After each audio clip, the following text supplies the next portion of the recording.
Teraz chciałbym powiedzieć coś na temat kontuzji. Po prostu kontuzje się trafiają i zdarzają się wszystkim. I zawodowcom, i amatorom, początkującym, i zaawansowanym. Chodzi o to, żeby po prostu ustrzegać się kontuzji i trenować przede wszystkim mądrze. Najważniejsza w tym wszystkim jest rozgrzewka. Podchodzimy, organizm musi być rozgrzany. Nie wpada na siłownię, stuwa leży, a on wyciska 110, od stówy zaczyna. Po prostu tu trzeba się rozgrzać. Nie ma tak, że hurra, albo chce się pochwalić przed kolegami czy koleżankami i jest na sztandze 200 kg, on ciągnie korka 210 i podchodzi bez rozgrzewki 210 w martwym ciągu. Kontuzja gotowa. I przede wszystkim technika, myśleć co się robi, szanować sztangę. To nie jest to, że to żelazo i podniesiemy i jesteśmy zadowoleni. Nieprawda. Szacunek, technika, umiejętność, myślenie. Później dopiero dźwiganie. To jest najważniejsze. I do tego trzeba, jakby powiedzieć, być przygotowanym, nie wchodzić, nie szaleć.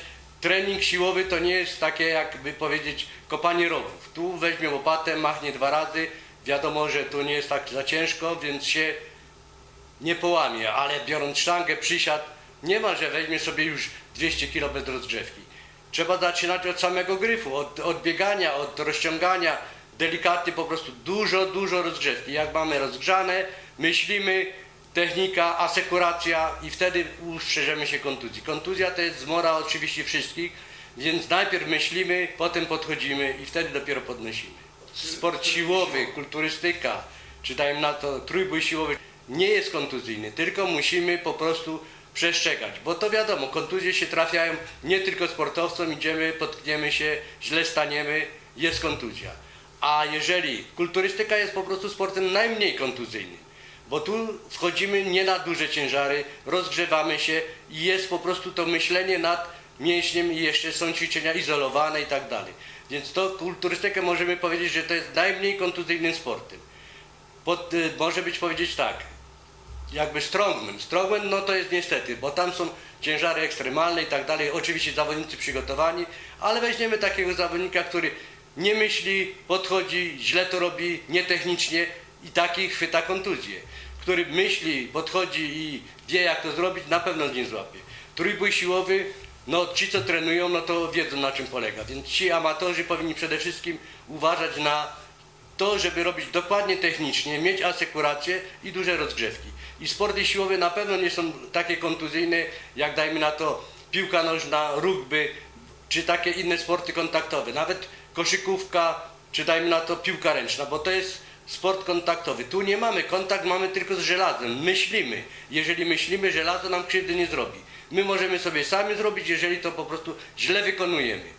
I na tym polega, że po prostu trzeba najpierw się nauczyć prawidłowej techniki, mieć asekurację, mieć rozgrzewkę i wtedy kontuzje na pewno będą bardzo małe albo wcale. I to jest najważniejsze po prostu, żeby myśląc dźwigać, a nie dźwigać nie myśląc. I wtedy kontuzje są na pewno mniejsze i sporty siłowe można powiedzieć są najmniej kontuzyjne. Jest kulturystyka, trójbój ze strongmanami oczywiście, bo tam są ciężary ekstremalne i wtedy są trudności z opanowaniem ciężaru i tak dalej, ale to już po prostu, to jest jakby sport już elitarny, zawodowy, więc tam możemy powiedzieć, że oni sobie mają wkalkulowane, że kontuzja może się przytrafić, ale amatorom nie powinno się to przytrafić, jeżeli będą myśleć i trenować dokładnie i technicznie. Dlaczego mówimy o kontuzjach? Bo kontuzja to jest rzecz wyeliminowania z treningu. Jeżeli my złapiemy kontuzję i wyeliminujemy przysiady, czy ciągi, czy wyciskanie z treningu i co? Wtedy nadrabiamy i to jest błąd. I po prostu sobie robimy co? Zamiast z górki pod górkę. Nie możemy sobie pozwolić na to, żeby się wyeliminować z treningu miesiąc, półtora, nawet tydzień. To już jest dużo. Więc uważajmy, róbmy to technicznie, bo szkoda po prostu zaawansowania i szkoda tego treningu, szkoda włożonej pracy, a później przerwa albo nawet kontuzja taka groźna i pół roku czy coś dalej. Leżymy, jak sobie coś naderwiemy albo urwiemy i wtedy jest to po prostu niewskazane, więc myślimy, żeby to kontuzji nie doprowadzić, bo to jest strata dla nas, dla naszej pracy, dla naszego wysiłku.